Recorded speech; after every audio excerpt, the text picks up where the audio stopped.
Hello and welcome to the first Sunday night Animal World Live.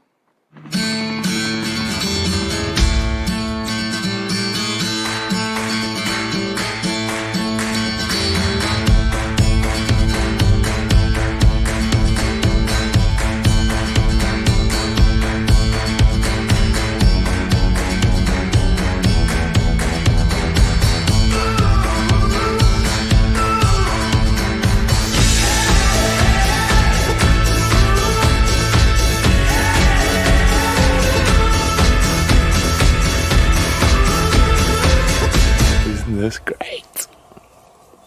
Hello everyone and a warm welcome to the Painted Dog TV Animal World Live set.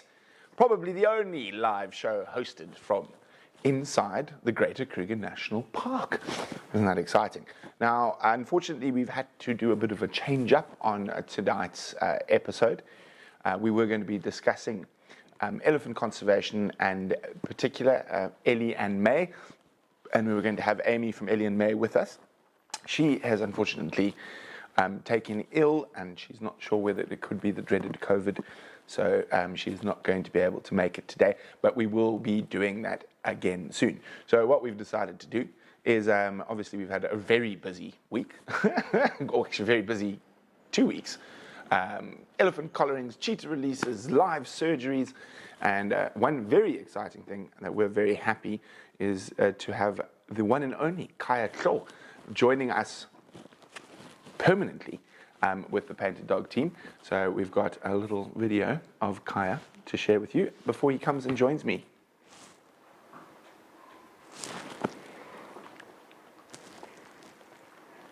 My name is Kaya Tlo.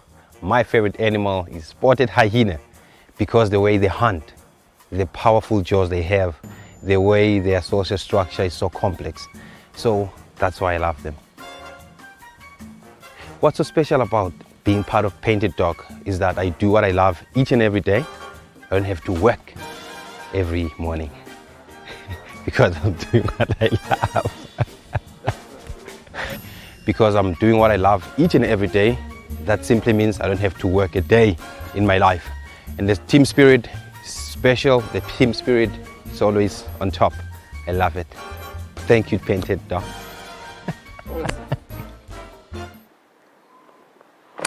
Welcome back, everyone. So great to have you here, Kaya. Thank you, Brenty. Your first Animal World Live. Wow. Just think you're going to have to do these without me soon. Yeah, probably I have to.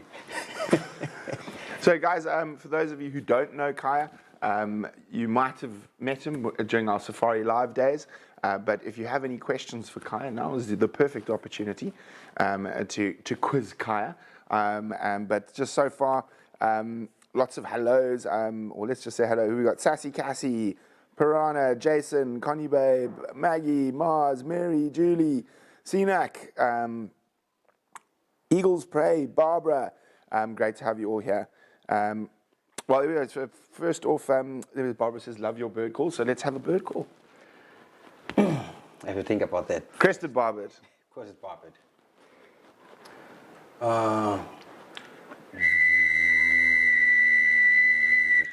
Here we go.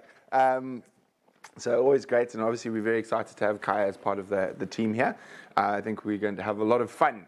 And of course, he'll be taking you on quite a lot of the safaris and whatnot. So I can just sit at home and do nothing. No, I'm joking. We're going to be focusing on, it gives me a chance also to focus on some of the bigger projects. But yeah, Sinak's asking, have you ever collared an elephant before last weekend? No, actually no, it was my first time. And thinking about that, the process of planning and doing that, like it's a mission. What we see on TV, it's the final part of yes. Of the process. And we had some stress. Kaya was Vim's assistant on this elephant collaring, and it's a really great way. So what we really like at Painted Dog TV is for most people to a degree to understand all the different facets. So in helping with tech, we have one motto. Well, we have a lot of mottos, but I think the most important motto at Painted Dog TV is that there's no such thing as not my job. Yes. There we go.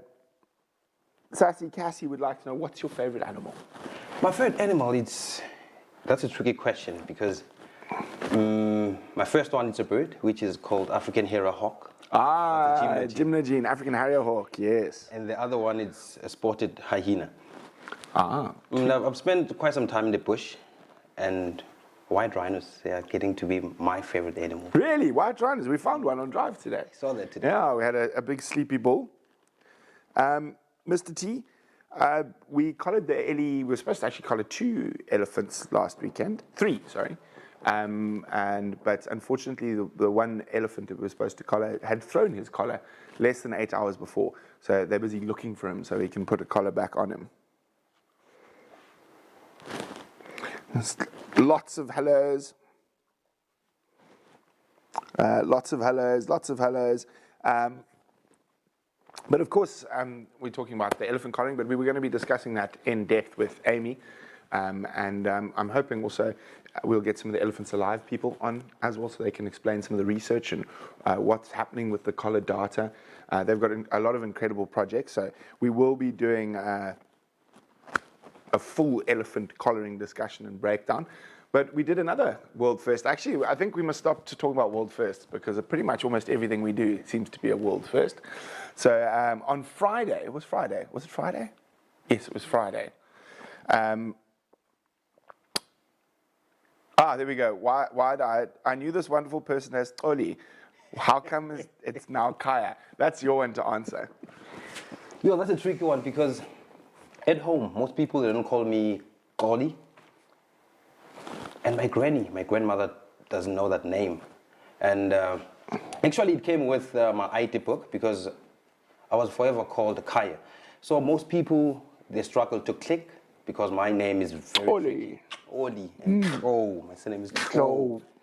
Saying that 5 times very quick. Oli Klo. Very tricky. So I decided to call myself Kaya because everyone knows me as Kaya. Yeah. And well, I think what happened is you were quite young and nervous when you arrived with us at Wild Earth, and yes. Everyone started calling you Oli, and you just didn't correct them. And I was supposed to get used to that name, and yeah. It was my name actually. Yeah, but it's Kaya, guys. Yes. It's a great name because it means home. Yes. Of the elephant. He's the elephant home. Yeah, so what we did this weekend is we, as a lot of you will know, Bucket the lion has now, geez, how old is she now? Nearly 3. Yeah, so she's huge. She's huge. I mean, she's massive. We estimated about 140 to 150 kilos, so about 340 pounds. Monster. Well, we had to carry her. It was heavy. 4 of us. Yes, 4 of us had to lift her up into the back of a vehicle. So there was quite a lot, and I unfortunately have been really busy, so I didn't have the time to respond to everyone on social media about this. So we thought this is a great opportunity to discuss what the procedure was and why, and the decisions by management and the vets to actually undergo such an invasive surgery, a big surgery on a wild lion. So, thank you, Sassy. Yeah, thank you, Brent, for all you do. The love for conservation truly shows. Hello, Kaya. This is Samantha. Yay. So, the Rietspraat Game Reserve is a fenced reserve, and there are currently 6 lionesses and 3 adult males. And of those 6 lionesses, 5 have been fathered by the resident males. And that only leaves Nyeleti, the mother of the 4 youngest lionesses from Tale of 2 Mothers, as the only unrelated female on the reserve to the males. So, thank you, Rambo. So what was decided is that Nyeleti has an implant, and that implant works for 18 months to 3 years, depending, and it is quite effective. However, if you use implants continually, they can actually affect the hormone levels in an animal, particularly lions. It can actually, I've seen a lioness at Penda that suddenly became bigger than a male. Wow. From those hormone implants and stuff. So there are side effects. And one of the reasons, so then the other option is the fallopian tube tying. However, that causes her to come into estrus more regularly than she would normally. So it actually affects their behavior. By actually having a uterectomy, which means she's actually taken the uterus and the ovaries out, she'll still come into estrus. So her natural estrus cycles won't be affected. She'll still mate with the males. She just will never conceive. And it is quite sad, but that is very, very important. And yes, lions are under great threat through most of Africa. However, we're quite lucky in South Africa. We actually have a very, very healthy lion population, and particularly with the fenced reserves, it has to be a managed population. So the genetics are carefully managed. Each animal's genetics are taken, and there's a whole lion management forum. We're hoping at some stage to get some of the guys from the Lion Management Forum on Animal World Live and can really explain. And you can see behind us what was happening. This is at the surgery, and it was Dr. Debbie Thompson and with Dr. Pete Rogers that were overseeing this whole procedure. Now, Bucket she probably live to be 14, 15 years old. And by doing this surgery now and once, it means that for the rest of her life, unless she picks up a snare or something like that, we don't actually have to dart her again. We don't have to do any management on her again. So that is why it is quite important that they did this rather than one of the more temporary solutions like the fallopian tube tying, which does affect their estrus cycles, cause them to come to estrus a lot. And we've actually seen that on a reserve very, very close by. Hello, safari lover. Brenty! Bob, aka hysterectomy. Apparently hysterectomy is only on people and a uterectomy or uteroctomy is on animals. I don't know. That's what I was told by the people who know more than me. So basically, CNAC, what it is it's the removal of the uterus and the ovaries completely. They take it out, and yeah. So that's what that is. So for the rest of her life, she won't ever have to be interfered with again. Yes, she will never have cubs, but we don't want the Rietspruit lion population to get any bigger than it currently is, for quite a number of reasons. If you have too many lions, it obviously affects everything, your prey species, and more particularly, because Rietsprait's becoming quite an important reserve in terms of cheetah conservation as well. If you have too many lions, it's really going to affect the cheetah populations, and wild dog and hyena and whatnot. So you want to try to find a balance. And obviously, outside of fenced reserves, balance would be there naturally. But because it's a fenced reserve, you have to sort of manage to have that balance. Now, I saw someone asked a little bit earlier that why is South Africa's lion population doing so well? Well, a lot to do with things like the Lion Management Forum, the fact that there are fenced reserves throughout South Africa, all the way from the Eastern Cape into the Karoo, into Zululand, Northwest, where there are lions that are in fenced reserves and in areas that they can't have an open system because there's cattle farming or communities or whatnot, but yet there's still space for lions. And the lions from these fenced reserves are moved around and the genetics are moved. And obviously we're very lucky with our big boys. They're absolutely spectacular males. So their genetics will actually be quite sought after. And then if we happen to lose lions from fighting or whatnot, we just wouldn't continue with Nyeletti's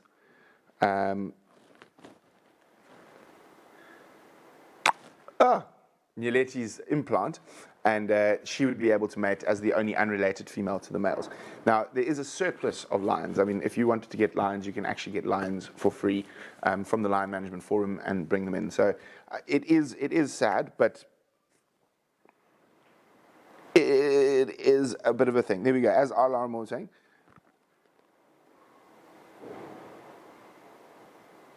exactly. Alarmo, you've hit it on the spot. She will still have hormones. She still will have estrus. She still will mate. She just won't be able to have cubs. And it wasn't, unfortunately, Bucket's mother died of TB a while ago. So it's actually, I suppose, her auntie. That is the only non-related lioness to the males. Will this affect the pride from Safari Lover? Any without ever having cubs? Not really. And again, we still have the option of having cubs later, but obviously those males are only 5 years old. So they've still got a good 8-9 years before we need to move them. So if there are cubs, it will be through unrelated females like Nyaleti. Brenty, before we proceed, didn't you have the option of moving Bucket maybe to a different reserve? There is no space at the moment. No one wants lions. I'm not going to say the names of the reserves and stuff like that, but unfortunately, well-known places that some of you might have been to on safari and whatnot have to euthanize whole prides. So they will take 17, 18 individuals and put them to sleep at one go. So there is unfortunately no space. And then people say, well, why can't we send it to a place where they're short of lions, like in Rwanda or whatnot? Again, there's already a shortage of space, and there are lions there, and you've got to be very, very careful with where you move genetics and stuff like that. You've got the eastern clade, the western clade, and then they cross over in the central clade. So there is different genetic populations of lions, some that run through from sort of Angola down into the Kalahari Desert, and then that's the western clade. And so there are different genetics, and you've got to be quite careful. And also, to move lions, they'd have to go into quarantine for 6 months. That's very expensive. It's not cheap. It's not cheap at all. You've got to feed them. So you got to go shoot impala or wildebeest or whatnot, and you got to keep feeding these animals while they're in a boma. So unfortunately, we tried our best to find a home for BB, Bucket's brother, but he was also, unfortunately, he had to be euthanized in the end. So it was very sad. We tried everywhere across the whole country for many months to try find a home for Bucket's brother. And unfortunately, we in the end, the reserve management had to euthanize him. So what had happened is his dads had now got to the stage where they were chasing him properly and trying to kill him. Wow. So what was going to happen is he was probably almost certainly going to escape. And if he gets out, he'd be running straight into commercial farmland and communities. And then there's the risk of him killing a person or killing livestock or affecting people. So it's one of the things that we really pride ourselves on talking about at Painted Dog TV. I think a lot of people don't like talking about the hard subjects. Yes. And we do. And we've always preferred to be honest about what goes on. Okay.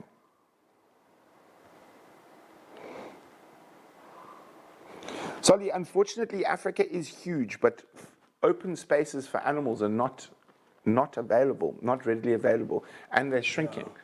And that's why fenced reserves like Rietsbreed, like Valgevonden, like Pinda, like Samara, like Kambadoo are very important. So the conservationists then manage these populations of big cats, wild dogs, cheetahs, as if it was a population for the whole country, because they cannot naturally migrate because there's farms and people and whatnot in between.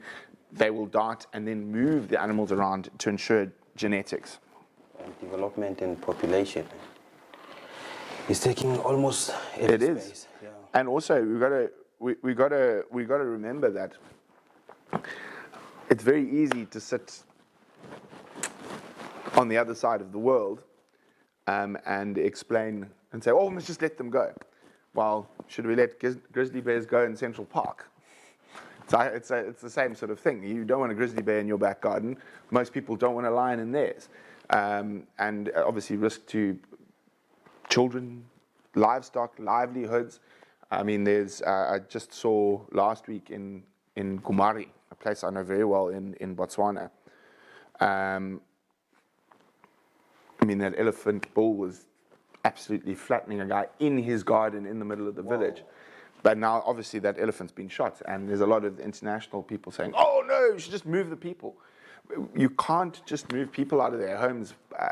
There needs to be a workaround for animals and people to coexist, because if they can't coexist, one will disappear, and I guarantee you, people aren't going anywhere just yet. Yeah, that's sad, eh? Yeah. Thank you, Barbara. Would the population even out if they were in open reserves rather than smaller enclosed reserves? Generally, yes. But I mean, even Kruger, which is the largest open system in this part of Africa, every year there's a lion in Guyana that gets shot, or a lion that goes into Bushbuck Ridge.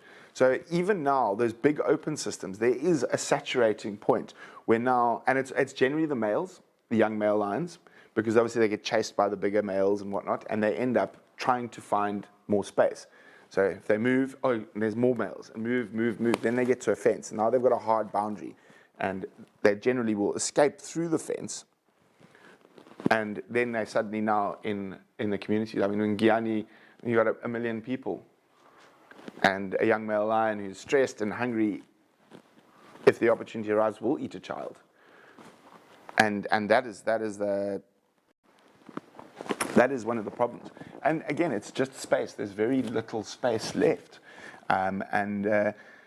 It's very nice to say, oh, everything should be in open systems and stuff. It's just that there isn't that space left. So that's why small private reserves are very important, and the fenced reserves. So like the Kenyans don't like a lot of the South African way of doing conservation and stuff, and neither do quite a few of the others. But it's very, very simple. Kenya's lion population declining, Kenya's elephant population declining, Kenya's cheetah population declining, Kenya's most animals declining. South Africa, wild dogs increasing, that we're now taking wild dogs to other countries. Cheetah increasing, that we're now taking cheetah to other countries. Elephants increasing, that we now actually have a problem in the next 10 years that we're going to be saturated with elephants, even in an open system like Kruger. Most of our animal species are increasing, and a lot of that is to do with the smaller private reserves that are managed, and they have to be managed. Marisa, exactly. I mean, that is the other option, what you can do with a lion. You can sell it to a canned lion hunting facility. They're the only people that will buy lions. No one else buys lions. And that said, I think what happened to Bucket, it's much better than taking a lion down. Exactly, yeah. Thank you, Steffi.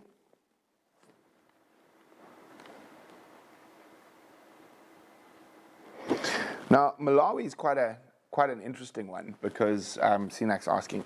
Malawi is a bit of a success story over the last little while. A lot of the animals were completely gone from Malawi, particularly cheetah, and wild dogs, elephants, lions. And African Parks has been doing an incredible job, along with Endangered Wildlife Trust and whatnot. But again, they've fenced their national parks now, and they're using a very similar concept to what we're doing in South Africa in terms of the management. And yes, there's going to be a point in time which the Malawi has been so successful. I mean, they moved 300 elephants from one reserve to another reserve that didn't have elephants. So it is a really tough thing to discuss sometimes, but it is what we need to talk about, and I believe that more honest conservation conversations, there we go, need to be had. And actually, my dad and I were talking about it. Was it this morning? Yeah, it was this morning. We were talking about it too. That he was thinking we should maybe, and we're going to work on this. We're going to have a meeting about it this week, but work on having a conservation conversations series where we can bring in someone from the Lion Management Forum, we can bring in the guys from Endangered Wildlife Trust, we can speak to people about fire management and all this type of stuff. Where a lot of people see fire and they're like, oh no, fire! Oh no, fire! Oh, you're destroying, you're killing all the animals. But if you don't burn in a lot of Africa, that grass becomes moribund and useless, and the animals don't actually want to eat it. Yes.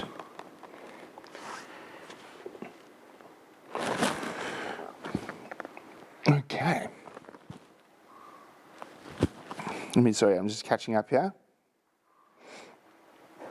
Catherine, to a degree, yes.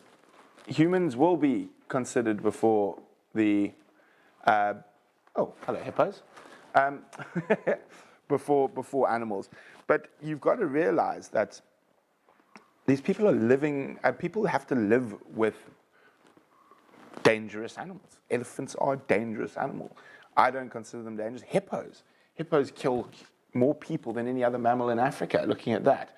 Now, if your only form of sort of sustenance and whatnot is to go fish in these areas where the hippos are in the rivers, you're going to bump into them in tiny little wooden boats and whatnot, and people get killed.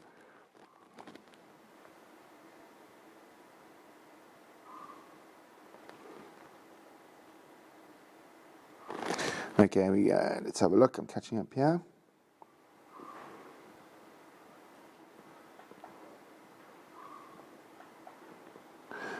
Janet Bucket had a uterectomy.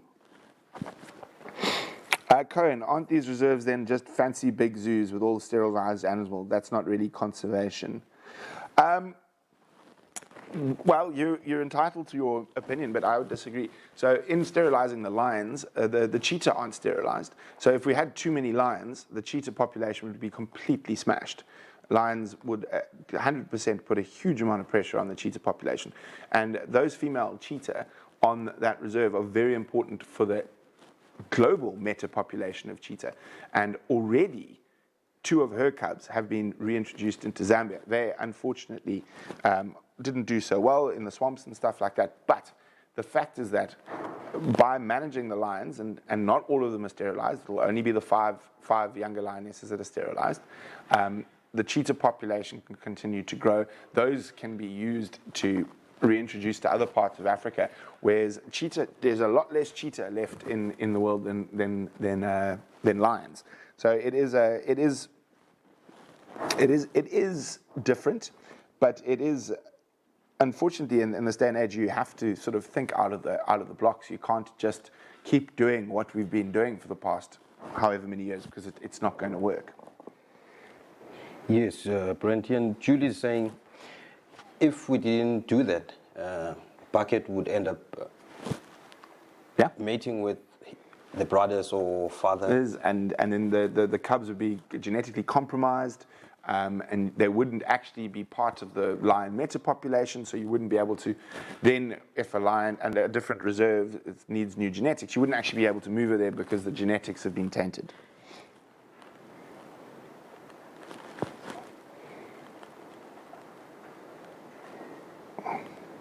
Thanks, guys. Oh, Peter, Kambudu is wonderful. We love it there. Hopefully in the not too distant future, we might be showing you some stuff from Kambudu Private Reserve, which is next to the national park.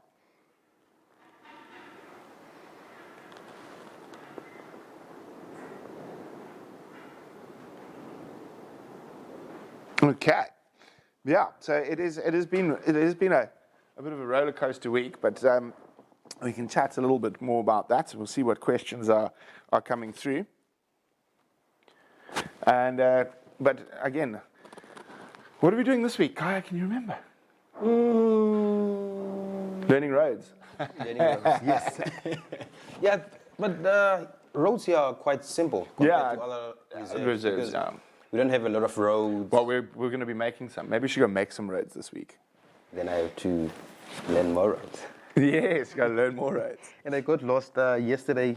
On your live drive? Whoa, on my live drive. But I ended up getting to the point where I was supposed to be. Oh, there we go, so it doesn't matter. Yeah, so back to Bucket quickly. Yeah. So Bucket will be in the Boma getting free snacks for a week. And that's just to ensure she doesn't rip her stitches, fighting, jumping, trying to catch impala. This way she gets, and she can't eat too much, so she's only allowed 1 impala leg at a time for the moment. And that's to make sure her belly doesn't get too full, because, I mean, lions are gluttons. When they eat, they just eat as much as they can till they're so fat and full they can't do anything. So it's and then she'll find her pride quick after that. I don't think it'll be a day or whatnot. The pride actually went even that far from the Boma after we actually darted her. Hi, Rosalind. Hello, Jason.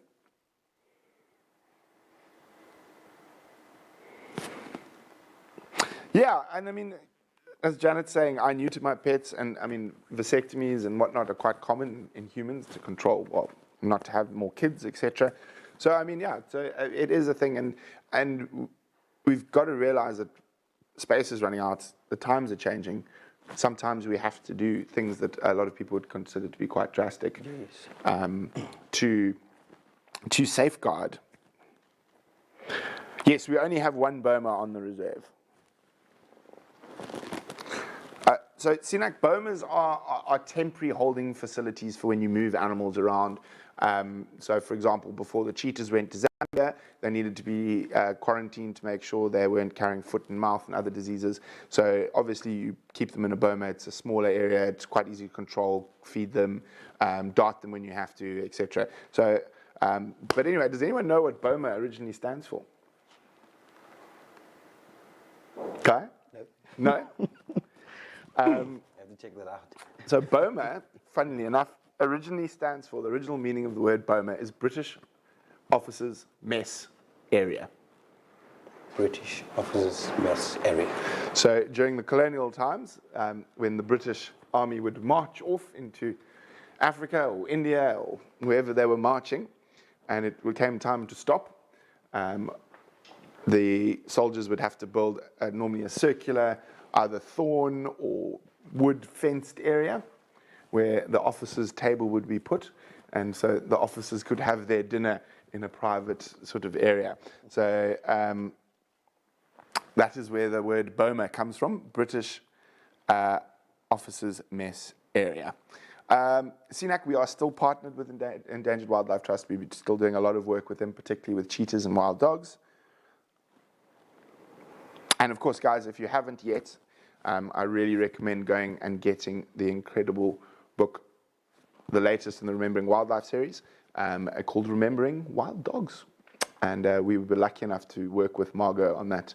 And hopefully she's going to be coming to visit when she can. Before you continue, Brent, there's a question actually. Is she not stressed out in there without her family from staff?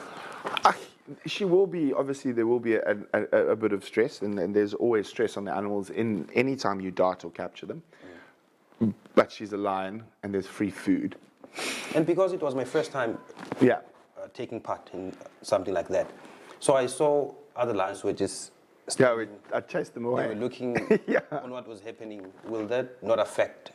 No, I mean, these animals are so resilient. They are really, these type of things, yes, it's, there is always an element of stress on the animals, but generally speaking, in a day, they've forgotten. Because if you think about the amount of times we've had to dart cheetahs, the lions, and they've escaped, they've done this or done that, you would think they'd become petrified and run away from the vehicles. Yes. Yet you drive up there a day afterwards and the lion's just, well, no, hi, it's okay. So we will be doing a bit more of a discussion on what happened to the cheetahs in Zambia at a later stage. Unfortunately, we can't talk too much about it until we have confirmation from our partners.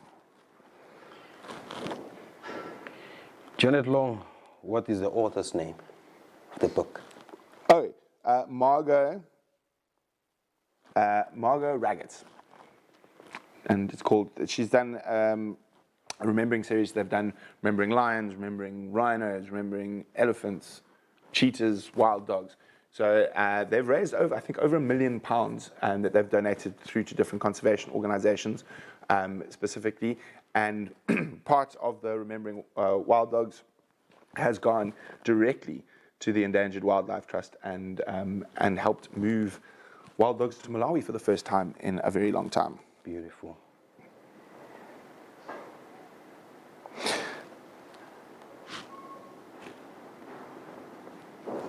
Boma is a dangerous to place other lions in reserve so they can reproduce with non-related or the reserve too small. It wouldn't work now. The reserve is too small. We are very happy with our lion population to sit at 9. It is the sort of optimum population for the size of the reserve to maintain the highest amount of biodiversity, not to put too much pressure on the cheetahs and the leopards and the other carnivores, and of course the plains game. If the lion population got too big, you would have a lack of things to eat, and obviously that would also put pressure on the other carnivores.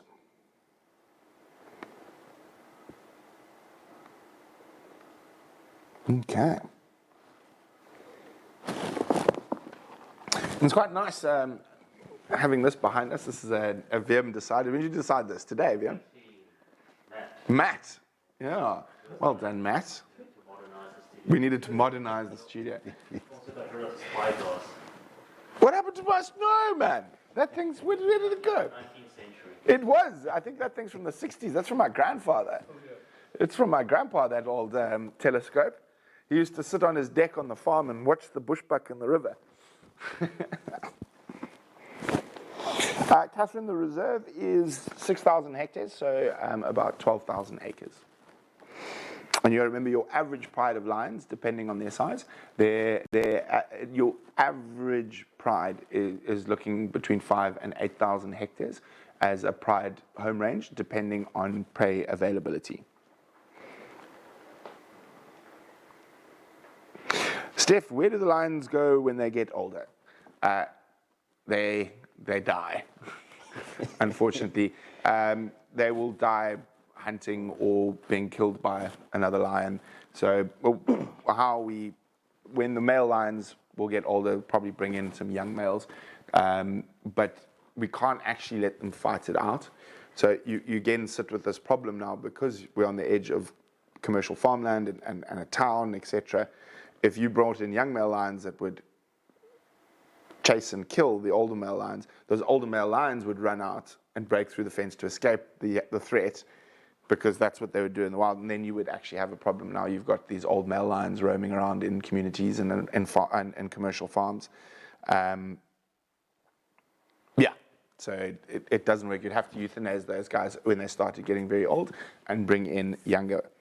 Cohen, there are plans to expand the reserve, and those have been in play for a long time. But again, a lot of these things take a lot of time, and nothing happens very quickly. You've got a lot of different stakeholders and people that all need to agree to actually expand a lot of these reserves.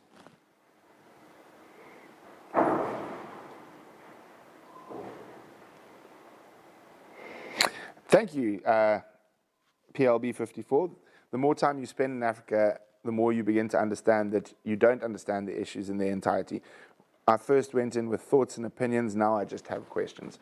Yeah, and as I say, I think a lot of the problem is that, and a lot of it's due to social media, that conservationists are actually quite scared sometimes to tell the truth and speak the truth completely, because they get crucified by armchair conservationists who actually don't have a true understanding of the complexities, the people, the communities, and the governments, the politics. It is a very, very complicated sphere and space.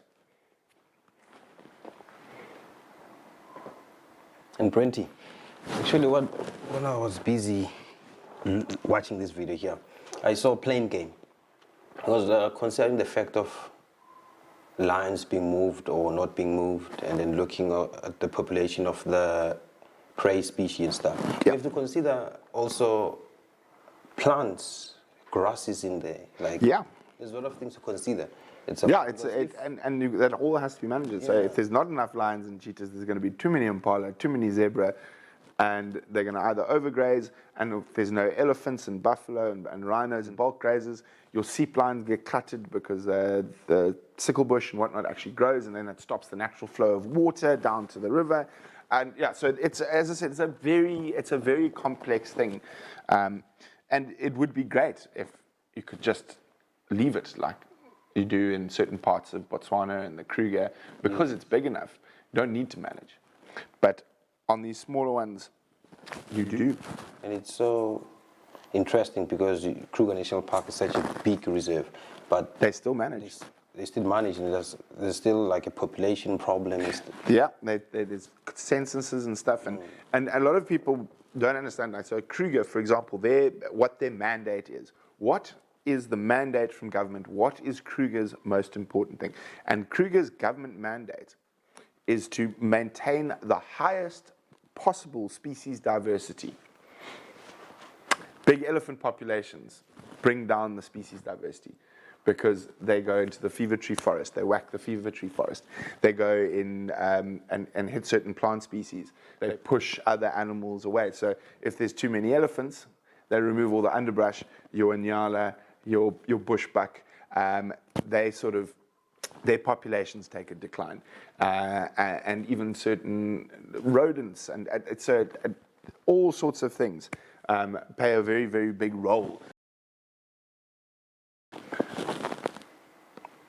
Anyway, I love the vultures. They are essential to the community. Yes, indeed. And I haven't seen a lot here in Pride Land. They're coming. We haven't had a lot of big carcasses. When we had the dead elephant, there were hundreds. Wow. That's before my time here. Yes, just before you arrived.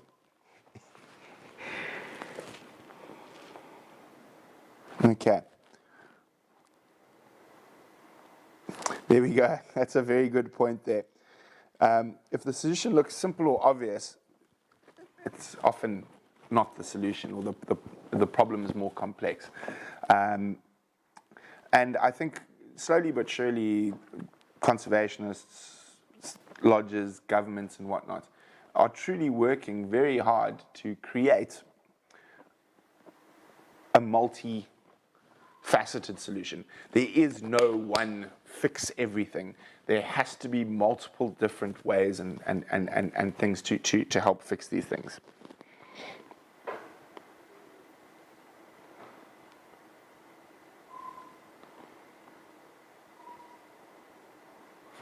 Yeah, so thanks so much, Sue. Yeah, so it is a very complex complex problem, but as I said, we will be doing elephants, and we're going to be doing the conservation conversations in the future. So keep a lookout at that. I'm going to try to get hold of guys from the Lion Management Forum, Vincent van der Merwe from the EWT, Cheetah Mets Population, Grant and Cole from the Wild Dogs. We can start getting in some actual sort of ecologists in to talk about burning and soil and elephant impact and their impact on diversity and stuff, to try to give you guys a far deeper understanding, and hopefully that'll also help you to understand certain decisions now that you can't really understand. Why did they do that? Why did they do that? By talking to the experts and bringing the experts in, hopefully it'll give everyone a much better understanding, and that way we can work together for a better future and better solutions for conservation. But it has been great. Now, Kaya. Yes, Brenty. Let's have a lion roar. And let's see who does it better.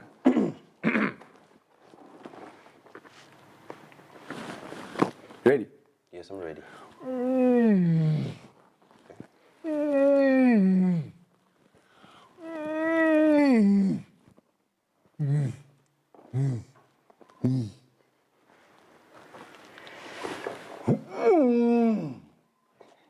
Got some competition.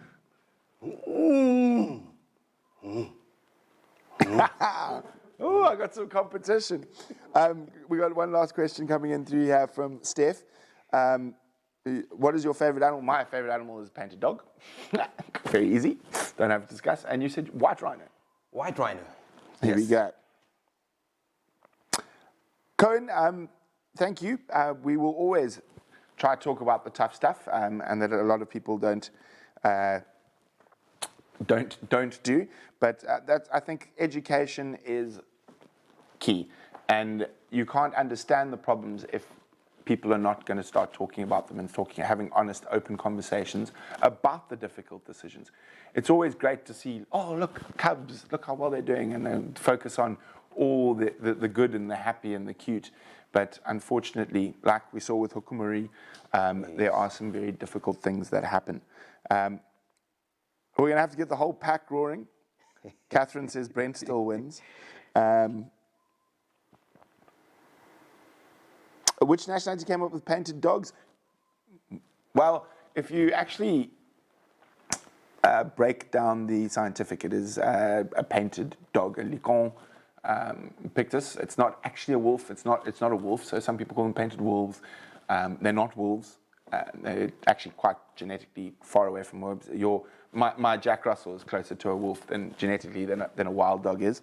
They've got those incredible fused 2 front toes and those carnassial shearing teeth. So they actually have different dentition to canines. That's why they're licon. But yeah. There we go. Jason says, what does a male roar sound like? Yeah, exactly. I might win the lions, but Kaya's always going to win the bird calls. Of course, a very big thank you to you guys for being here, having the conversations with us, and of course to Rogue, Lead Lenser, Eco Training, Quenga Lodge, the Steinberg family from Reachbait Game Reserve, the Leadwood Development Company, Dirk Skuman, and the farm manager at Reachbait, Kevin Dale Smith, for obviously these relationships are able to get us out into the bush to bring you stuff that you wouldn't normally see anywhere else. And also, please don't forget to like, share, and subscribe. If you know anyone who likes the bush or wildlife, send them over to Painted Dog TV. But from Kaya, myself, Matthew on camera, what did I forget? Oh, I forgot. I got so. Oh no, we're not going anywhere. I did not read my running order. I was very confused. Oh. I did not read my running order. So we've got lots to go through still. So let's go to live cams. What's been happening on the live cams this week? Yes. I completely forgot. Okay. The sneaky elephants right in front of the house. We've managed to catch up with them on live drive today. But yeah, they've been quite sneaky. We haven't been seeing too many Ellies over the last while. But they seem to be preferring the pumped pan here in front of HQ, with the cleaner water than the dirty water in Glovo and Leopard Dam. And these are my cousins. These are your cousins, yes. It's actually been a while since I did an Animal World Live. I've been away a lot. Isn't that so cool? I do love this camera. Oh, look, he's got one coming up his bum. I actually think this is the same group we saw on Drive today. Nice big tusk, I see. Wow. It was one of the bulls we saw on Drive today. Had really nice tusks. Anyway, let's go make the water dirty. Yo! Oh no, we're going to have to go clean the lens, Vim. And splashing the lens.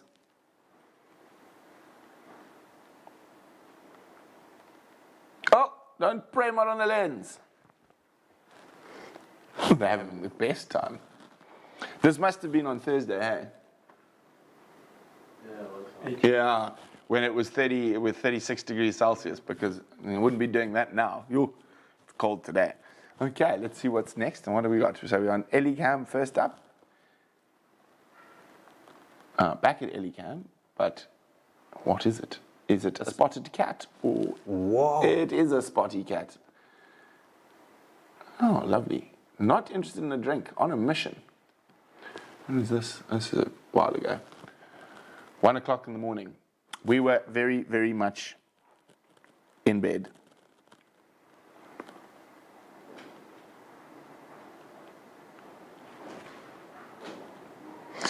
Sinak, we haven't seen Susan, the elephant, for a long time. The breeding herds have moved away from this area.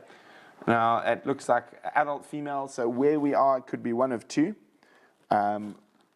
Most likely Pixie Pan, though, but it could also be a sister Des Moines. Sinak, I haven't seen Kumo for a while. Looking in very good condition. Oh. And, I remember this. Oh, this was with Yuka. Yeah, This was UK. I was doing a Japanese live safari, and we had the whole pride, the killer warthog, just behind the house. And then this is after they've finished eating the warthog. And the whole Ngati pride. Not the whole pride, and not all the cubs. There's, full pride is, how many? 16 cubs. But they do split quite often. Brenty, do you notice something here? Elephants are drinking, but the sporty cat and these ones, they just pass. I think they drink further down where it's not so open. I thought maybe they don't like the water from. And then here we go. What's this now? More lions. Yeah. They keep coming in and out before. I mean, last night they were roaring 50 meters from the boundary, and they just didn't come in. Oh, are we going to get a jump? We're going to get a jump? There we go. A little hop, skip, and a jump. Oh, cubs. Bit of a bigger jump for them. Oh, there's some of the younger cubs. The 20th. What's the date today? 22nd. Sure, we didn't even know they were on the property that night. And we This is the night we were braaiing. We were having a braai, and the lions were right here. Naughty lions. Okay, what have we got next? Virm's favorite camera, Critter Cam. Hopefully not a daytime leopard.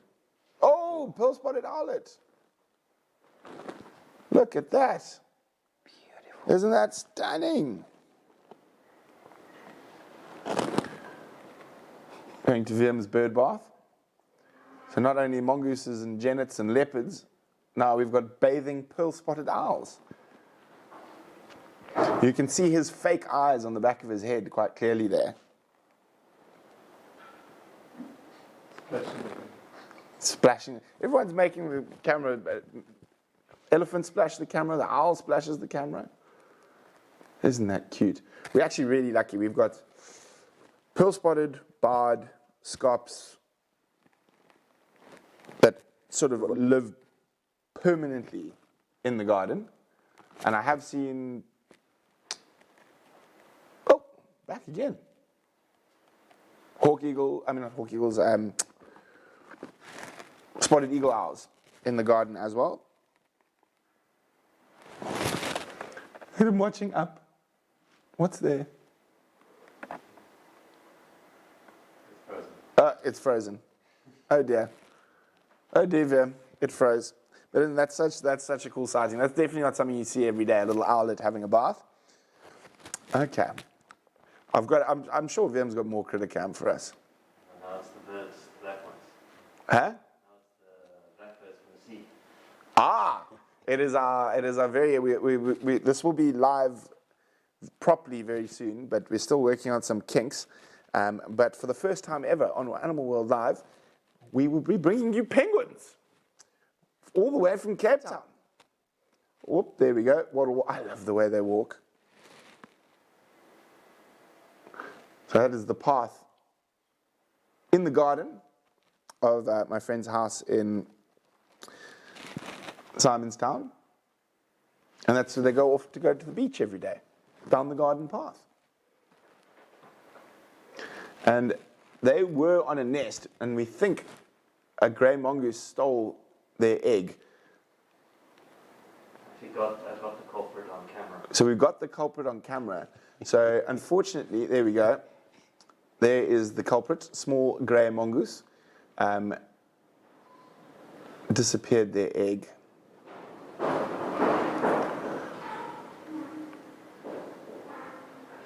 A little bit sad for us. So here we go. You can see. There we go. There he goes. He stole the penguin's egg. Naughty mongoose. So we're gonna have to find another. And then they come back. Shame. No egg. Where's my egg gone? So they're normally supposed to stay on. One normally stays with the egg at all time, and you saw that. That mongoose is waiting for that opportunity.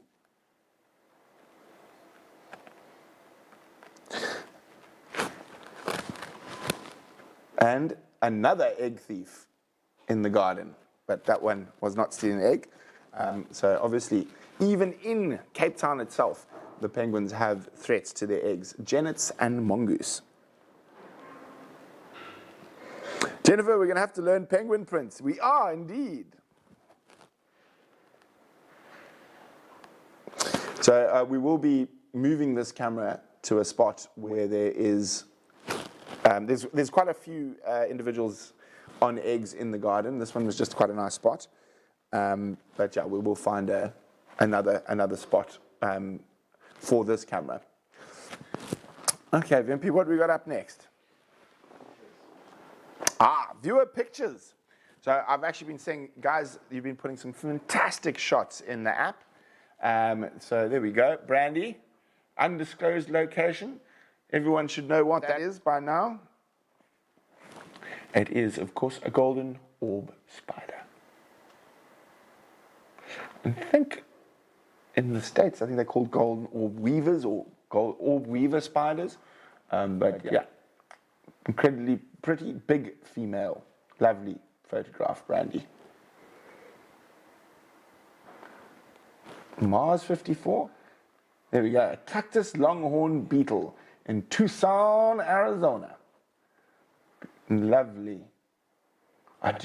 I'm very excited for summer to come to play with my macro lens a bit more. Cookie. I know where you were staying. Were you staying at Jack's camp by chance? That is one of my favorite spots in the world, the Machari salt pans. And it gets bitterly cold out there. So what we used to do is we would actually dig a hole. Sleeping outside there? Yeah, we'd dig a hole, and then we would take coals and put it there, and then bury it, and then put our bedrolls over the coals, so our beds were warm when we jumped into them at night. You stay on your own there? I've stayed by myself. I spent quite a bit of time down there. A ranger, a guide? Oh yeah, there's a guide with you. Yeah, when you this is Jack's camp is a lodge in the Machari. Okay. Yeah. Okay, that's awesome, Cookie. I'm jealous. And then now Lucas, that is Impy, I think. So Lucas was staying on Reed Spraits. I'm not sure exactly where Lucas was, but it looks like Impy. He's still got a collar. Yeah, Impy, the male cheetah of Reed Sprait. Isn't that cool? And one of the boys, one of Bucket's dads. And you can see they're still fighting amongst each other. Look at those scars on their nose. They are beautiful big boys. That's it. And that's that. Well, guys, now I've got to go back to what I was saying. A very special thank you to all of you for joining us for Animal World Live on the first Sunday slot. Lovely to have Kaya joining the team. So great to have him with us. And a big thank you to Matt and Viam. And of course, Charles, Bavel, and Yuka, who hopefully have dinner ready for us by the time we're finished here. Yes. Charles, dinner. I'm hungry. It's been a long day. And of course, a very special thanks to Eco Training, Pridelands, and the Reed Sprait Game Reserve, Leadwood, Big Game Estates, my dad, the Steinbach family, and ProVet, of course, Dr. Pete Rogers and Dr. Debbie and their team, Janelli at ProVet. They're absolutely amazing, definitely the best people to work with. And of course, good old lots of people to say thank you to, but there's a lot of exciting stuff coming up, and we will see you soon for lots of exciting things. We keep a lookout on social media. We might be doing another Animal World Live next weekend with Ellie and May, but keep a lookout on our social media and on the app. If you haven't downloaded the app, what's wrong with you? Go get the app right now, because that's the best place to find all the Painted Dog news. So lots of love from all of us here in the Painted Dog Den. And one more thing. I forgot to change the name of the credits. So Verb says he forgot to change my name in the credits, so for tonight, I'm Yuka. So it's time for us to love you and leave you and go get some dinner. Mwah! Bye, guys.